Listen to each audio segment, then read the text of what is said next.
Hello, my name is Jim Herman. I've represented Social Security and veterans disability claimants for the past 25 years. That's all I do. We don't do any other type of work other than disability work. Um, I can be reached at one of my emails is a Herman Advantage, HERMANN Advantage at gmail.com. It's HERMANN Advantage at gmail.com, one R, two N's. And you can reach me by telephone 800 900 4440, 800 900 4440. And I just want to give you some food for thought with regard to what considerations you might want to make in selecting someone to represent you in a disability claim. um, there are several things I think that you should take into consideration. There are a lot of disability folks, representatives, attorneys who advertise heavily on television, and they're kind of playing, if you will, what I think of as the volume game. And by that, let me give an example because I had this happen with a competitor repeatedly. By playing the volume game, I mean they're investing heavily in their television advertising. Um, they will handle the claim through the hearing with an administrative law judge, and after that, they will simply withdraw and drop out, and essentially leave the claimant hanging out to dry. And so you need to be aware of these things so you can ask people what's going to be going on, and you need to ask them, for example, whether or not they, at the end of a hearing with an administrative law judge, if the vocational expert has said anything that's not favorable to your claim, will your representative, your attorney, file a post-hearing letter brief refuting what the vocational expert said and showing that you're not able to work and why you're not able to work. Um, and some of these competitors, as I said, just take the claim to the hearing office, playing the volume game.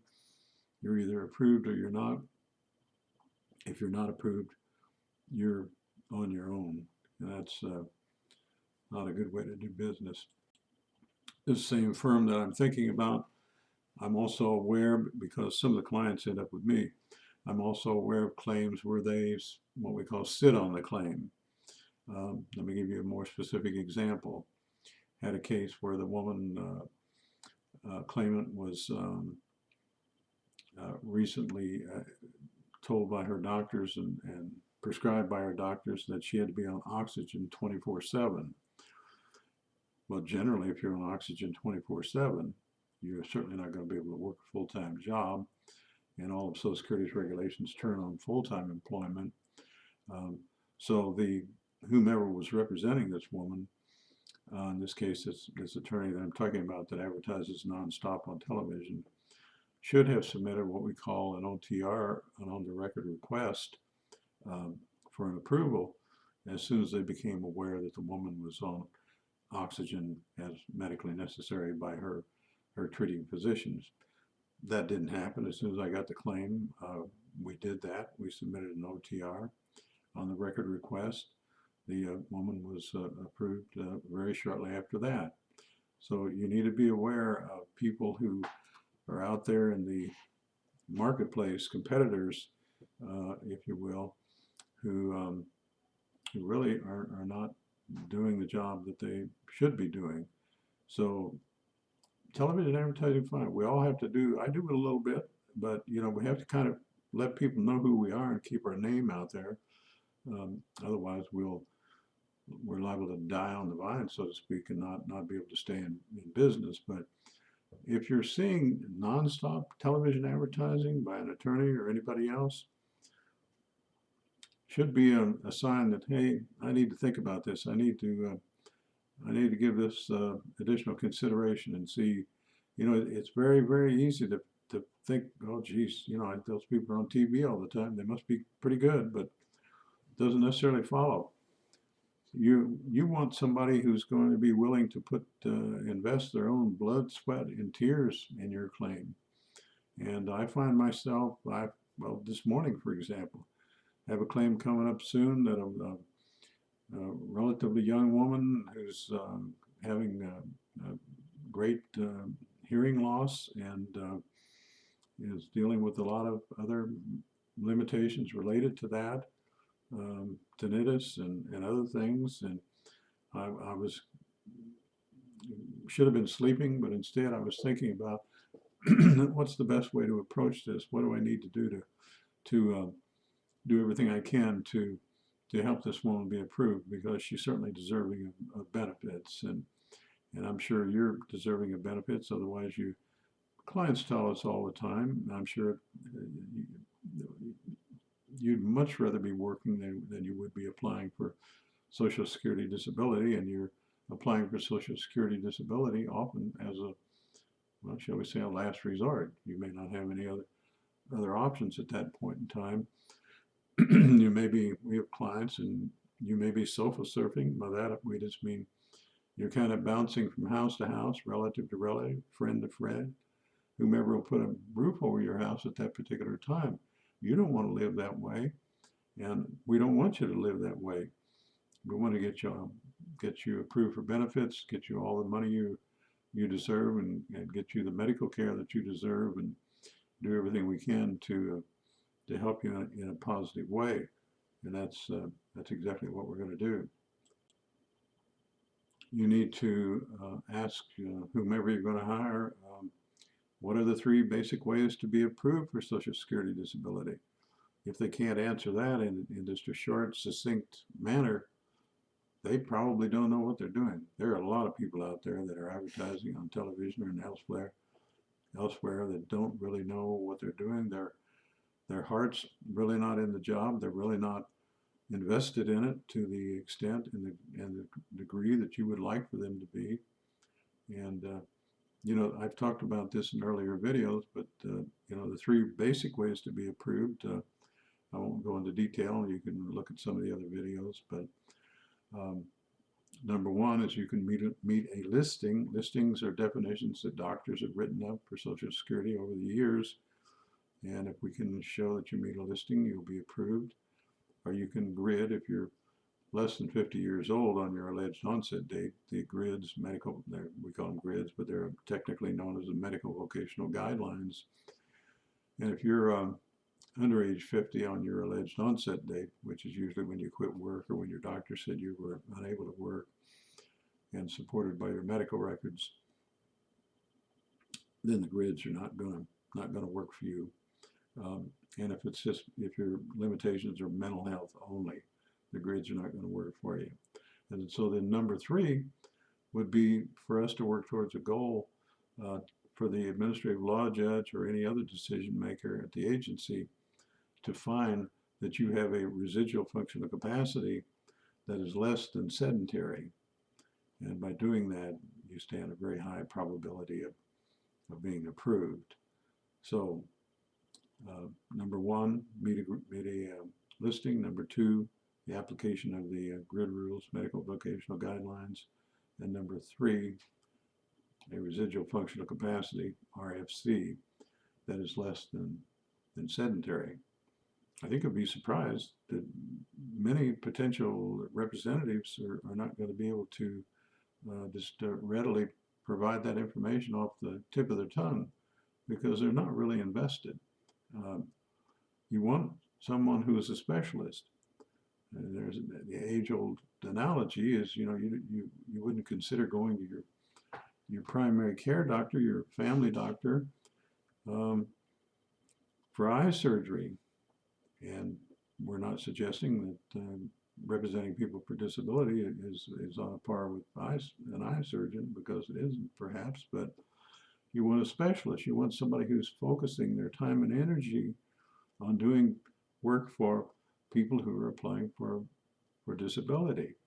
And of course, that's exactly the way I function, the way our team functions. And I am blessed that both of my adult children have been approved by the Social Security Administration to do this work, and I'm incredibly proud of them and thankful that that's where we stand. So if I get run over by a Mack truck, your representation still continues. Um, we also have a wonderful support team who handles any calls that you have, and other folks who spend their time requesting your medical records and doing what we generally call development. So we have an especially talented team um, to devote our time and efforts to your claim. You need to ask whomever you're willing to appoint to represent you what um, how do they formulate a theory for your claim, because you want someone who's capable of formulating a theory of your claim. It's kind of like shopping for groceries. It's not a good analogy, but if you walk into a grocery store and you don't have a shopping list, as we all know,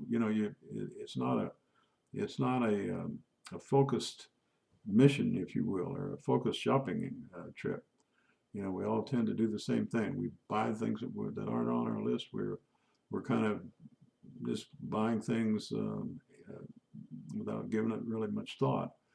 And so it's very important that whomever's representing you has the capability to develop a theory for your claim, and then we should all know, that you and our team and everybody else should know, that we're all focusing our energies toward working towards that goal, working towards that theory, and building our arguments around that specific theory. It has been my experience that folks who are advertising for and handling personal injury claims tend to focus on their personal injury work, and they do disability work as kind of a secondary work mission, if you will. Typically, people who are doing personal injury work are generating significant income doing that work. They're not going to generate as much income doing disability work, and therefore they're not doing it. But if they're representing you for a personal injury claim, they'll say, well, we'll take care of your disability claim also. But if they're not truly invested in that and specializing in that, they're not going to be as capable as a person would be if that's their sole mission. The credentials are all well and good. We all have to have certain credentials in order to be able to do this work, and I have a whole arm full of alphabet soup, so to speak, initials and things, and accredited disability rep, a board certified analyst by the American Board of Disability Analysts, things of that type. All those fancy credentials are all well and good, but again, the bottom line comes down to, is the person you're hiring, are they really able and willing to really work hard? It's some of the old-fashioned principles, if you will, that I think of. It's like determination, enthusiasm, and perseverance. And I want to read you a quote that I live by from one of my favorite past presidents. Let me find that quote. There's a quote by, as I said, by Calvin Coolidge, and I think it's a great quote and a great work ethic to live by. And he said, quote, "Nothing in the world can take the place of persistence. Talent will not. Nothing is more common than unsuccessful men with talent. Genius will not. Unrewarded genius is almost a proverb. What really succeeds is perseverance." The ability to hang in there, and as our old high school football coach used to say, uh, quitters never win and winners never quit. And those are age-old sayings, some of them, but still they're what we need to live by if we're going to be successful. Another of my favorite quotes that I make every effort to live by on a day-to-day basis is by a man by the name of Residual Wilson. It says, "This is the beginning of a new day. God has given me this day to use as I will. I can waste it or use it for good. What I do today is very important because I am exchanging a day of my life for it. When tomorrow comes, this day will be gone forever, leaving something in its place I have traded for it. I want it to be gain, not a loss, good, not evil, success, not failure, in order that I shall not regret the price I paid for it." To me, that's a wonderful quote, and it's not easy to live by, but I make every effort. We make every effort to live by that, and I think it applies to your claim. We want your claim to be successful because of what I just read to you. We find that if we as representative folks who are representing you want to find happiness in our life, an important part of finding that happiness is to know that we're doing meaningful work. We're not doing volume work, we're doing meaningful work. And by now, I think you know what I mean when I say volume work. Preparing to win your disability claim is a bit like the way that Abe Lincoln used to prepare his most important speeches. Don't misunderstand me, I'm not in any way, shape, or form comparing myself to Abe Lincoln or anybody else in that high stature. But Abe he, as you know, wore that big top hat, and he would get an idea, he'd take that hat off, and he'd make a short note, and he'd put it in his hat, put it back on his head. And he would sometimes take, for a really important speech, he would take several weeks, sometimes several months. But he would, when the idea came to him, he would make a note of it, put it in his hat, go about his business. And I kind of think of my life in a somewhat of an analogous way, and that when I think of something, I make a note of it, and then I go back and look through your file again and see if I can find the issues in your file that relate to that. Particularly when we're in a hearing, the administrative law judges are going to be looking at whomever's representing you and saying, well, let's say just for example, let's say that you have a side effect from your medications that require frequent trips to the restroom for urination.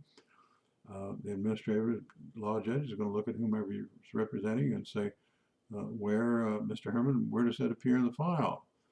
And so your representatives have to be prepared, and they have to put in invest some of their own soul into the work they do in order to do it effectively and properly. You'll also want to make sure that whomever is representing you is on top of the latest regulations, and that they are participating in conferences and webinars. Of course, now with the pandemic, we're all more attuned to doing things via the computer. And so our national organizations, National Association of Disability Representatives, National Organization of Social Security Claimants Reps, are constantly, thank goodness, providing opportunities for continuing education in the form of these webinars. And I just had a webinar that I participated in 2 days ago. And that was the topic, is the treating physician rule still alive? In years past, if the claimant, the client, if their treating physician, their the physician that they had the longest relationship with, um, stated that they had limitations. They don't want those doctors to say you're disabled, because they always say, "Oh, that's reserved to the commissioner," and the administrative law judges are acting on behalf of the commissioner. So, but they want your physicians to point out your diagnoses, and they want to point out what your impairments are that are related to that. They don't want necessarily your treating doctors to say that you're not able to work, because that conclusion is reserved, as I just said, to the administrative law judge, technically reserved to the commissioner. But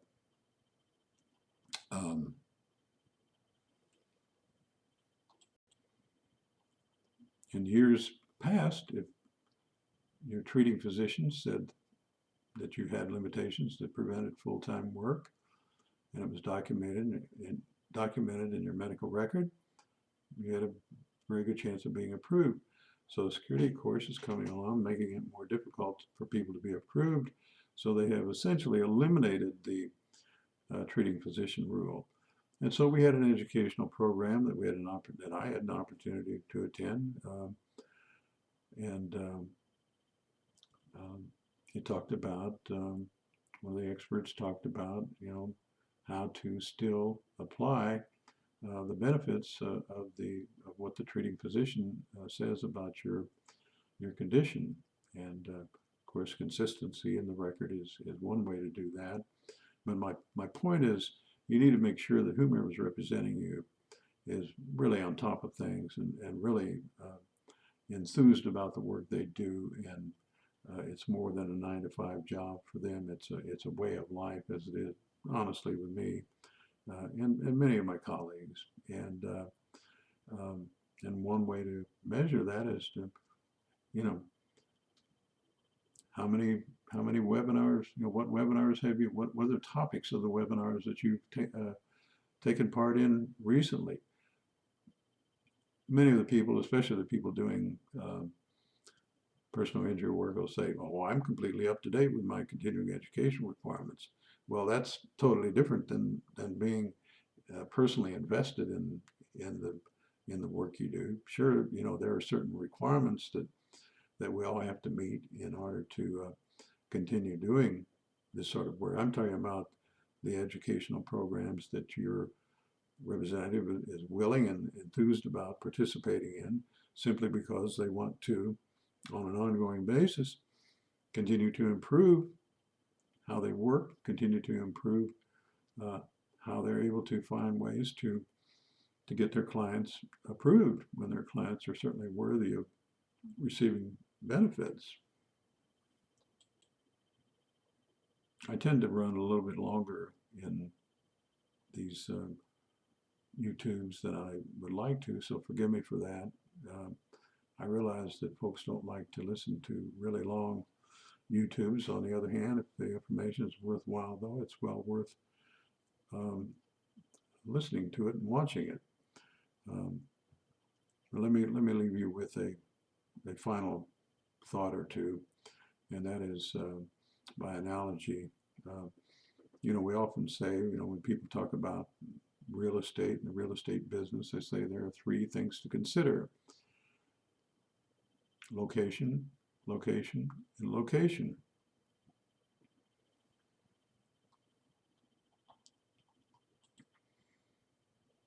And if you're a golfer or have any golfer friends, you'll find a similar statement for golfers. There are 3 rules to be successful in golf. Number 1 is keep your head down. Number 2, keep your head down. Number 3 is keep your head down. In other words, keep your eye on the ball when you're hitting it. But by the same token, there are 3 key reasons, paths, if you will, to being approved for Social Security disability.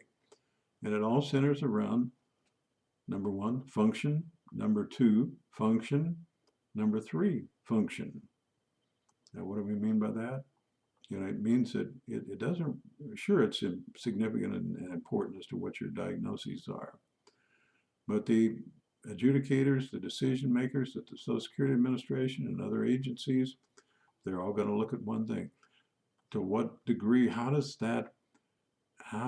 those diagnoses limit this person's function?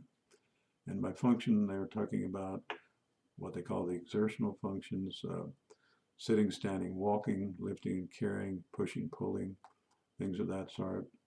Others are considered non-exertional impairments. But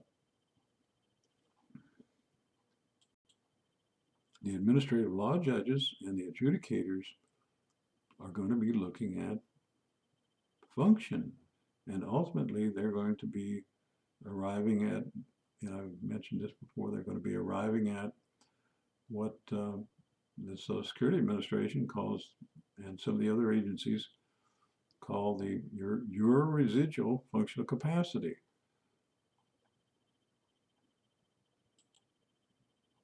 That's a pretty fancy way of saying what you can still do given your limitations, be they physical, mental, or emotional. Let me read the exact definition to you. No one likes to be read to, but your residual functional capacity assessment, your impairments and any related symptoms, such as pain, may cause physical and mental limitations, keyword, that affect what you can do in a work setting, period. Your residual functional capacity is the most you can do despite your limitations. And that's the bottom line on being approved for Social Security disability. What is your, and they abbreviate that RFC, what is your residual functional capacity? How do your medical problems, your mental health problems, and those of course are medical problems as well, but if you have cognitive limitations for whatever reason, it's the degree to which those cause limitations for you, functional limitations. Never forget the word function when you're thinking about Social Security disability and asking the question, well, how do I demonstrate to this decision maker that I'm not able to work? The key, if you'll remember that word, if nothing else, function. I'll stop with that. Thank you so much for viewing.